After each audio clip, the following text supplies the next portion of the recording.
Bonjour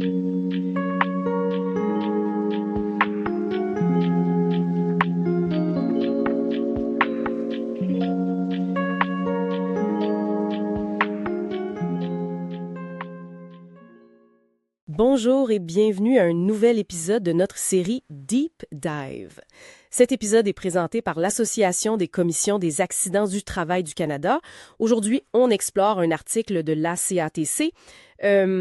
Ça survole les grandes tendances pour 2025, pour les avantages sociaux, les régimes de retraite au Canada. On va essayer de voir ce qui se dessine, là. Absolument. C'est un paysage qui bouge beaucoup, tu sais. L'économie, les lois, même la techno. Tout ça a un impact. Fait qu'on va décortiquer les points importants du document. OK. Premier point, réduire les risques des régimes de retraite. On parle de contrat de rente.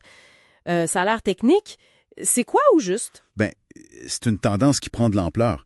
Les promoteurs de régimes à prestations déterminées, ceux qui promettent un montant fixe, là, ils cherchent à, transférer le risque à une compagnie d'assurance. Transférer le risque? Oui. Avec les taux d'intérêt qui sont plus hauts maintenant, puis fait que plusieurs régimes ont des surplus d'actifs, ben, ça rend l'achat de rente plus intéressant pour garantir les paiements futurs aux retraités. C'est comme si l'entreprise se déchargeait un peu. Ah, je vois. C'est une façon de sécuriser les promesses faites, en profitant du contexte. Exactement. Puis ça me mène justement au point suivant. Les surplus? L'accès à ces fonds excédentaires dans les régimes? Oui, c'est tout à fait lié. Beaucoup de régimes se retrouvent avec plus d'argent qu'il en faut pour couvrir ce qu'ils doivent. Fait que les promoteurs regardent les options. Genre? Bien, ça peut être prendre un congé de cotisation, tu sais, arrêter de mettre de l'argent dans le régime pendant un temps, ou même, si la loi le permet, retirer une partie de l'excédent. Wow. Mais ça doit soulever des débats, ça? Comment on utilise cet argent-là? C'est sûr. C'est la grosse question. Est-ce que ça revient à l'entreprise? Est-ce qu'on améliore les prestations? C'est délicat. J'imagine. Troisième tendance, Paul, le renforcement de la gouvernance. Ça sonne administratif peut-être, mais pourquoi c'est une tendance clé? Bien, c'est parce que la protection des participants, c'est primordial. Des organismes comme la Cour puis l'ARSF en Ontario, ils ont sorti des nouvelles lignes directrices en 2024. OK. Ça exige une gestion des risques plus serrée, plus solide, une meilleure gouvernance. Les administrateurs, ils doivent s'adapter, là. C'est plus juste une suggestion. D'accord.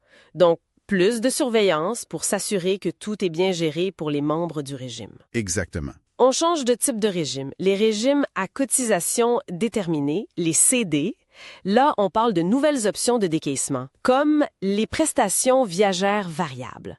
Qu'est-ce que ça change? Bien, ça vient répondre à un besoin de flexibilité puis de sécurité aussi, pour les retraités dans ces régimes scellés. Avant, tu sais, tu avais ton montant accumulé, puis pas tant d'options pour en faire un revenu à vie. Mm-hmm. Les prestations viagères variables, les PVV, là, c'est permis par des nouvelles lois. Ça offre un revenu potentiel à vie, mais il est variable. Il peut monter ou descendre selon les marchés. Ah, OK. Donc, c'est pas une rente fixe garantie comme dans les régimes PD traditionnels. C'est ça. C'est un entre-deux. Plus de potentiel peut-être, mais moins de certitude. Il y a eu des consultations, puis ça intéresse le monde. Intéressant. Autre sujet? Ah, les placements. Le fédéral qui voudrait encourager les régimes à investir plus au Canada. Oui, c'est dans l'air. Une des idées, c'est d'enlever la règle des 30 % qui limite la détention de certaines actions canadiennes. Et l'objectif, c'est quoi? Ben, stimuler l'économie canadienne. Inciter les grosses caisses de retraite à mettre plus d'argent ici. Mais bon. Mais reste à voir comment les gestionnaires vont réagir. Leur job, c'est de maximiser le rendement pour les membres, peu importe où ils se trouvent, tu sais. Fait que c'est un équilibre à trouver. on verra l'impact que ça aura. Dernier point en test, la santé virtuelle. On dirait que la pandémie a vraiment changé les choses pour de bon là-dessus. Ah oui, absolument. L'adoption de la télémédecine, des services de santé virtuels, ça a explosé, puis ça continue. Les employeurs l'intègrent de plus en plus dans les avantages sociaux. Mais il y a des défis, j'imagine. Certainement.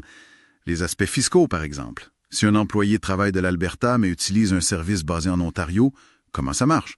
Puis surtout, la protection de la vie privée, des données de santé, c'est super sensible. On cherche plus de sécurité avec les rentes, on gère des surplus, on resserre la gouvernance, on a de nouvelles options pour les retraités en CELI, on questionne où investir, puis la technologie s'intègre de plus en plus dans la santé. Ça fait beaucoup de mouvements en même temps. Effectivement, toutes ces tendances mises ensemble, ça pointe vers une transformation assez majeure des avantages sociaux et de la retraite au Canada. La grande question, au fond, c'est comment tout ça va influencer concrètement la sécurité financière et le bien-être des travailleurs, des retraités dans les années à venir. Est-ce que ça va améliorer les choses ou les rendre plus complexes au final? C'est un peu ça la question, oui. Une réflexion à avoir. Voilà qui complète notre exploration pour aujourd'hui. Pour en savoir plus, consultez l'article intitulé « Avantages sociaux et régime de retraite », survol des principales tendances pour 2025, disponible sur le site web de l'Association.